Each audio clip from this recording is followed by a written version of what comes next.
रहे मैं हबीबुल्लाह खान और आप देख रहे हैं यूट्यूब चैनल। आप लोगों के सामने एक लाइव केस लेकर आए हैं। हमारा एक दोस्त है, उसकी कॉन्ट्रैक्ट हमने टर्मिनेट की है अपॉन इट्स एक्सपायरेशन।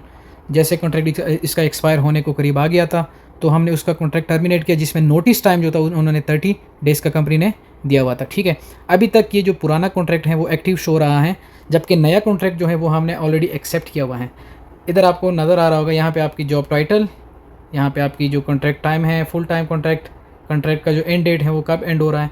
ठीक है, यहाँ पे प्रोबेशन पीरियड, जब इनिशियली आप ट्रांसफ़र ले लेते हैं तो आपको 90 डेज़ का प्रोबेशन पीरियड मिलता है, जबकि ये एक्सटेंड भी हो सकता है, ये 180 डेज़ पे भी जा सकता है। आपकी एम्प्लॉय और एम्प्लॉयर यानी कंपनी और एम्प्लॉय दोनों के बीच अंडरस्टैंडिंग पे डिपेंड कर रहा है। इसके बाद एस्टिमेटेड लास्ट वर्किंग डे, जब आप कॉन्ट्रैक्ट टर्मिनेट कर लेते हैं, मतलब अगर आपका कॉन्ट्रैक्ट ख़त्म हो रहा है 31 दिसंबर 2025 को और आपने उससे 3 महीने पहले अपना कॉन्ट्रैक्ट आपके एज पर क्यों कॉन्ट्रैक्ट यानी उसमें जो नोटिस पीरियड टाइम है वो 90 दिन का है, तो आपने 90 दिन से पहले अपने कॉन्ट्रैक्ट को टर्मिनेट करना होगा और उसको फिजिकली या ईमेल के थ्रू पे कंपनी को रिज़ाइन भी पुट करना होगा। तो ये वाला जो केस है अभी जो हम डिस्कस करने जा रहे हैं, ये यही केस है कि जब आपका कॉन्ट्रैक्ट ख़त्म होने को आ जाता है तब आप क्या कर लेते हैं कि आप नई कंपनी से एक रिक्वेस्ट एक्सेप्ट कर लेते हैं, जबकि पुरानी कंपनी की जो आपके पास क्यूआ पे कॉन्ट्रैक्ट होता है वो आप टर्मिनेट कर लेते हैं।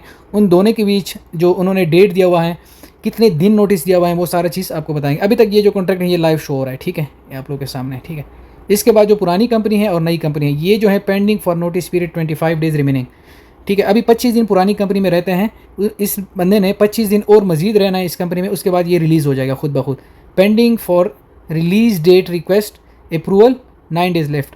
मतलब ये है कि जो नई कंपनी है उसमें अभी तक 9 दिन इसके रिक्वेस्ट में बाकी, उसके बाद वो एक्सपायर हो जाएगी, जबकि पुरानी कंपनी में जो नोटिस पीरियड है वो उसका 25 दिन का रहता है और नई कंपनी में 9 दिन बाकी हैं। तो उसकी ट्रांसफ़र कैसे होगी, यानी कैसे ये मुमकिन? तो जनाब ये ऐसे मुमकिन है कि जब आपका ये 25 दिन ख़त्म हो जाएंगे उसके बाद, फॉर एग्ज़ाम्पल ये पुरानी जो कंपनी है इसने 9 दिन बाकी है इसके रिक्वेस्ट में, उसके बाद आपका जो ये नया वाला कॉन्ट्रैक्ट आप जिस कंपनी में जाना है वो एक्सपायर हो जाएगा।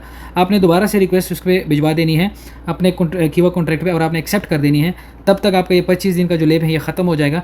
ऐसे ही आपका जो नया लेब और पुराना लेब जो है आपस में आपका यहाँ पर ट्रांसफ़र हो जाएगा। मतलब ये पुरानी कंपनी है, ठीक है, ओल्ड, ये न्यू, तो आपका फिर इधर ट्रांसफ़र हो जाएगा, ठीक है, आप नई कंपनी में ट्रांसफ़र हो जाओगे, ठीक है। तो जैसे आपका पुरानी कंपनी के साथ यानी एग्रीमेंट 25 दिन अभी रहते हैं, नए कफील या कंपनी ने आपको जो रिक्वेस्ट भेजी उसमें 9 दिन बचे हुए हैं, तो आपने जैसे ये 9 दिन ख़त्म हो जाएंगे आपने दोबारा से उससे रिक्वेस्ट मंगवा देनी है और आपने नए कफील या कंपनी पे शिफ्ट हो जाना है। तो अभी मैं आपको बताता हूँ फाइनल ये हुआ किस तरह, वो भी मैं आपसे शेयर करने जा रहा हूँ। चलते हैं नेक्स्ट पेज पे।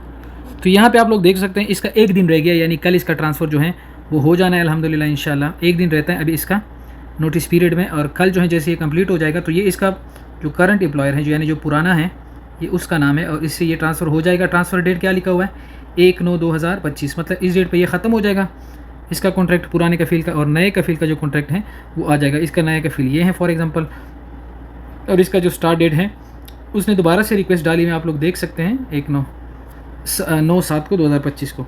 तो इस पे ये खुद ब खुद जो है पुराने कफील से नए कफील में ट्रांसफ़र हो जाएगा। आप लोगों ने सिर्फ एक चीज़ का ध्यान रखना है कि जब भी आप लोगों का पैरेलल कोई ट्रांसफ़र चल रहा होता है तो आप लोगों ने थोड़ा सा इस चीज़ को ध्यान रखना है कि जो आपका नया कफील है वो आपके साथ एग्री होना चाहिए, ठीक है। आपका अगर नया कॉन्ट्रैक्ट एक्सपायर हो गया फॉर एग्जाम्पल, उसमें 15 दिन होते हैं, 15 दिन के अंदर अगर ट्रांसफ़र नहीं हो तो आपने दोबारा से उसको मंगवा देना है, एक्सेप्ट कर देना है, ठीक।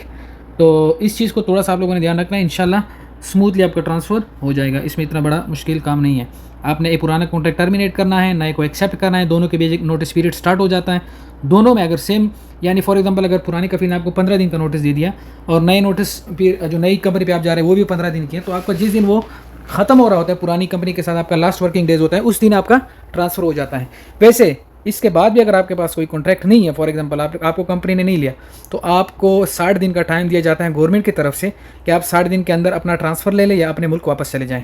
ये बहुत इंपॉर्टेंट पॉइंट है, तो आप लोगों ने घबराना नहीं है। 60 दिन के अंदर आप बिल्कुल जॉब भी ढूंढ सकते हैं और किसी और नए कफील को भी ढूंढ सकते हैं, तो आप लोग जो है ईजिली ट्रांसफ़र ले सकते हैं। सो थैंक यू गाइस, ये हमारे पिछले वीडियो का पार्ट था। सो हमारे चैनल को सब्सक्राइब कर दीजिएगा, बेल आइकन प्रेस कर दीजिएगा। अल्लाह हाफिज़।